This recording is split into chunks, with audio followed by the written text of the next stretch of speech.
जो लोग ज्यादा सोचते हैं उन्हें एक कहानी सुनाता हूँ। ये कहानी पूरा सुन लिए तो चिंता करना छोड़ दोगे तो सुनो। एक छोटे से गांव में आरव नाम का व्यक्ति रहता था। आरव बहुत मेहनती था, लेकिन उसकी एक आदत उसकी शांति छीन चुकी थी, बेहद चिंता करना।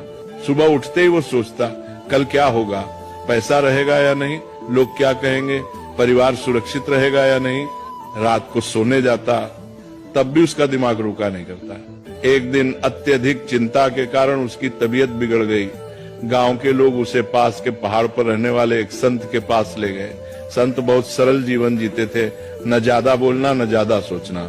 आरव ने संत से कहा, महाराज, मेरा मन कभी शांत नहीं होता, मैं हर समय डर और चिंता में रहता हूँ। संत मुस्कुराए और पास रखी एक मिट्टी की मटकी उठाई। उन्होंने कहा, इस मटकी को पानी से भर दो। आरव ने मटकी भर दी। फिर संत बोले, अब इसे सिर पर रखो और चलो, लेकिन एक शर्त है, अगर एक बूंद भी गिरी तो तुम असफल हो जाओगे। आरव पूरी तरह मटकी पर ध्यान लगाकर चलने लगा। रास्ते में लोग उससे बातें करते रहे, आवाजें आती रहीं, लेकिन आरव ने कुछ नहीं सुना।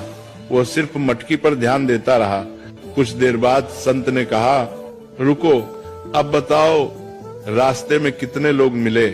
आरव बोला, महाराज, मुझे कुछ पता नहीं, मैं तो बस मटकी बचाने पर ध्यान दे रहा था।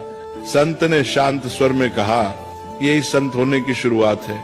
जब ध्यान जरूरी चीज पर होता है तो बेकार की आवाजें अपने आप चुप हो जाती हैं। तुम्हारी चिंता इसलिए है क्योंकि तुम उन चीजों पर ध्यान दे रहे हो जो अभी हुई ही नहीं। फिर संत ने आगे कहा, जो तुम्हारे हाथ में है कर्म, उसे ईमानदारी से करो। जो तुम्हारे हाथ में नहीं, भविष्य से भगवान पर छोड़ दो। यही संत का मन है। उस दिन आरव समझ गया, संत होना जंगल में जाना नहीं है, संत होना मन की अनावश्यक चिंताओं को छोड़ देना है। धीरे धीरे आरव ने चिंता कम की, वर्तमान में जीना सीखा, और वही व्यक्ति जो कभी बेचैन रहता था अब दूसरों को शांति की सीख देने लगा।